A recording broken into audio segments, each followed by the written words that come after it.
We're here today to talk about Bill C-27, and it's got a big fancy name. It's an act to enact the Consumer Privacy and Protection Act. I worked on this extensively as former chair of the Access to Information Privacy and Ethics Committee. A big part of what we talked about was Canadians' privacy. But I want to lead off with a question I think that all are watching here. Many probably want an answer to this by the end of what I've said, and I hope I get there. Is can we trust this government when it comes to privacy? And I'll lead off with, we've heard many accounts, we've heard foreign interference, we've seen evidence where that's been happening under this government. Ethics breaches, we can't even keep track of them all. But a most recent article, this is about Canadians' data. It's a National Post article.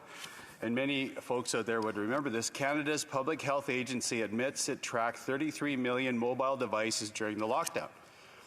The Public Health Agency of Canada accessed data such as cell tower location to monitor people's activity during the lockdown, it said.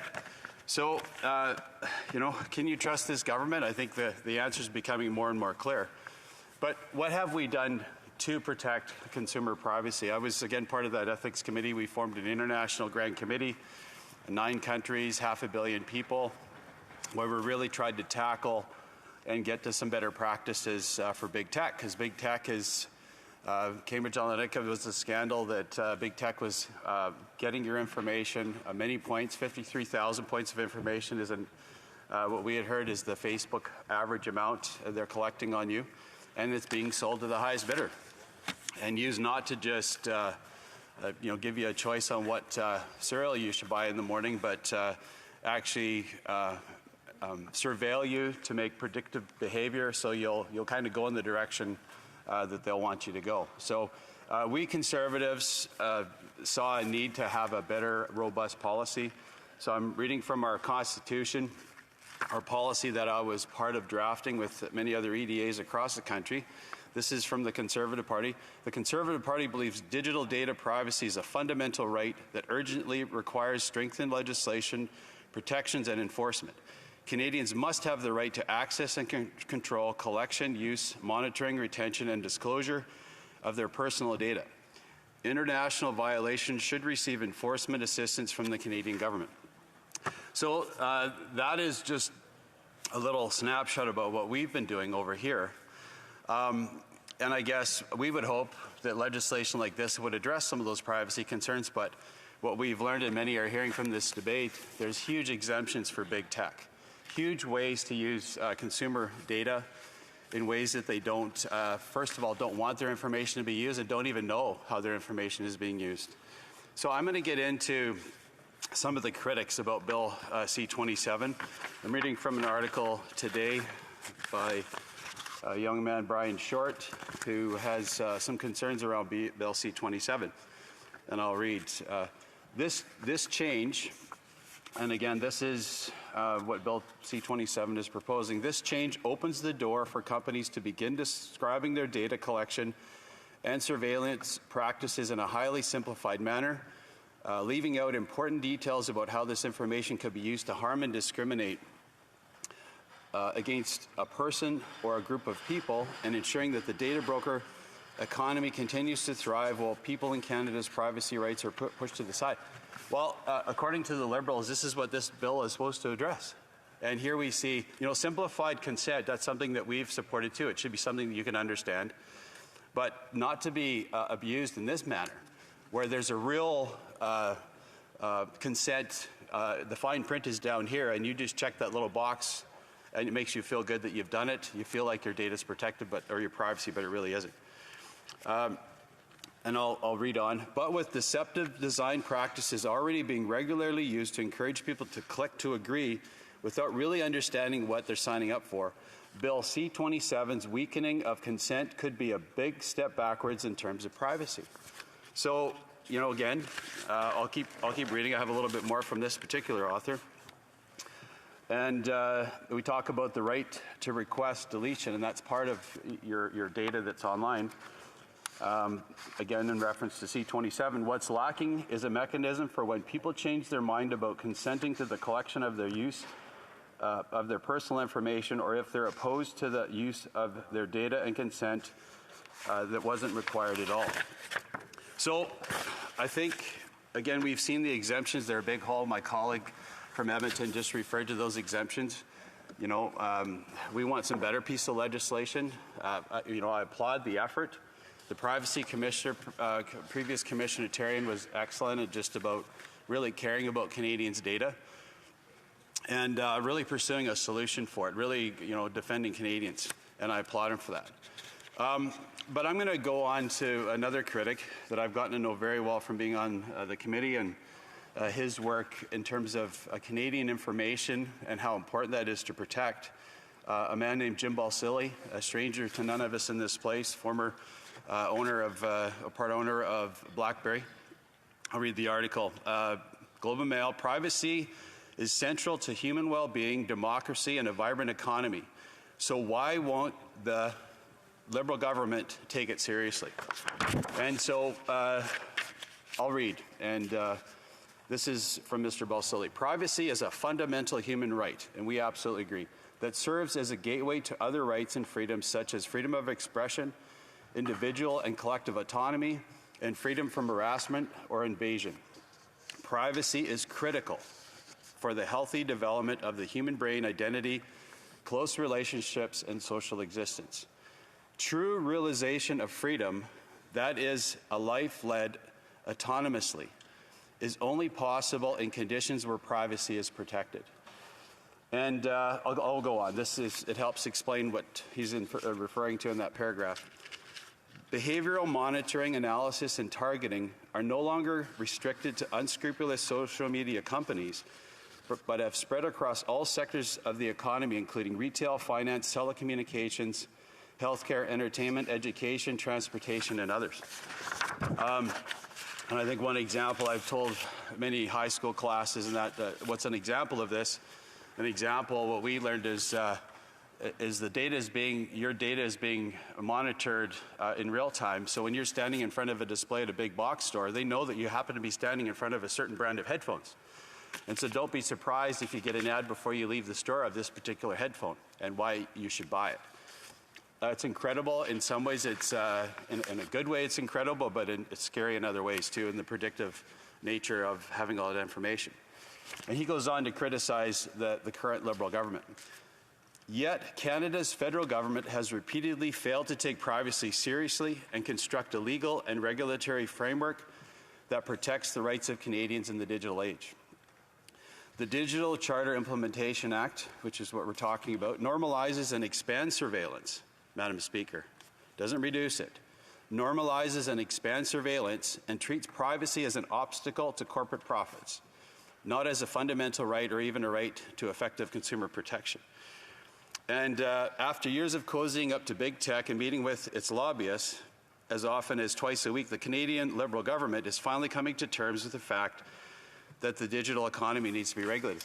And time is short, Madam Speaker.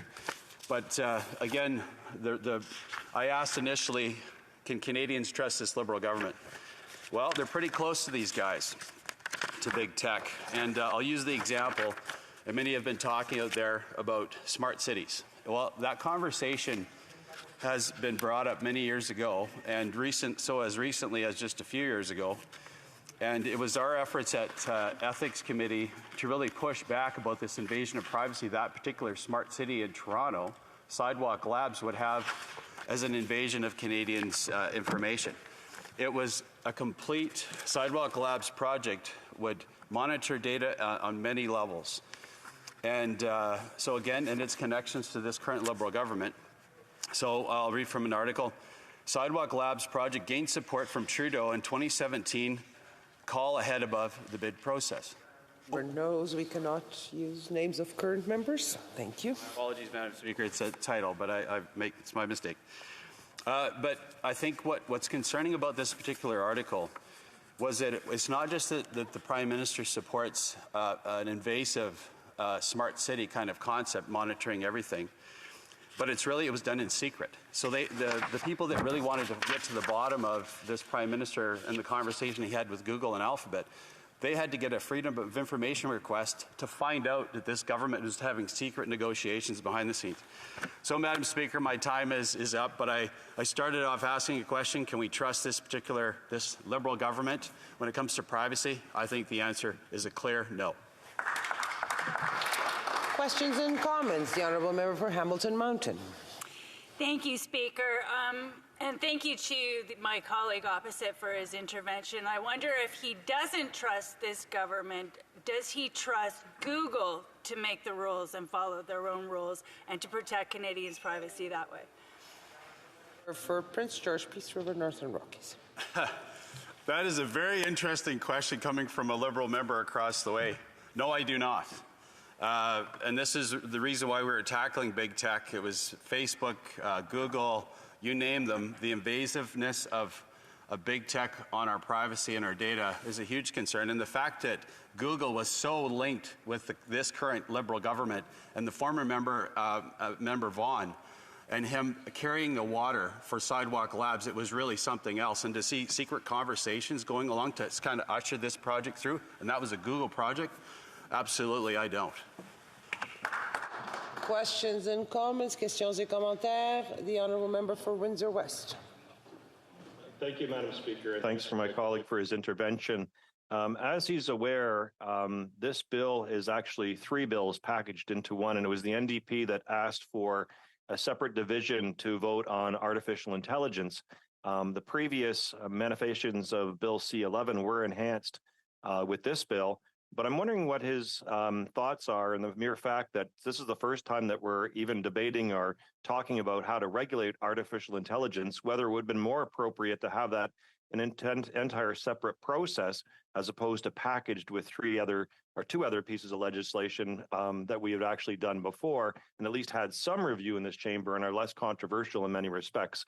And I appreciate his comments and thank him for referencing Jim Balsillie, who's actually done a tremendous amount of work on this issue and protecting Canadian privacy rights, which is the same. And then the NDP, it should your physical rights and your digital rights should be equal. Thank you, Madam Speaker. Member for Prince George, Peace River, Northern Rockies. Thank you, Madam Speaker, and to the member for the question. Yes, we absolutely support it being separated out. It's such a big issue to tackle that we should really tackle these things individually. They're absolutely huge issues. Just as a testament to in ethics, when we worked across the aisle, you know, we often don't agree on things in this place, but the one thing we agreed on in our ethics committee, we all cared about our privacy and Canadians' data. It was the Liberals across the way. There was a couple of members that were supportive of where we were going. But I think in the efforts of supporting all Canadians' privacy and the right to privacy and not be, our data sold and farmed out to the highest bidder, I think it's in our best interest to defend all Canadians' privacy in this place. L'honorable député de Beauport-Limoilou. The Honourable Member for Beauport-Limoilou. Thank you, Madam Speaker. I agree with my colleague on some matters, including concerns about privacy protection. In fact, it really, really gets on my nerves when I see something, when I look at something online, and then all of a sudden I'm flooded with ads that I didn't want to see. So we do need to legislate. But here's my question. We do need a digital charter. Our private data needs to be better protected. Does the colleague agree that it would be better to send this to committee, to conduct a thorough study, hear all the necessary experts in order to fully improve the bill, in order to ensure that there are no issues with it? Thank you. Peace River, Northern Rockies.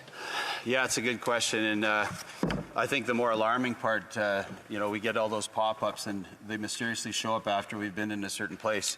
And then even extrapolate that to where people, we've heard from testimony at committee, where these data farms and data mining operations know how you're going to vote before you even know how you're going to vote.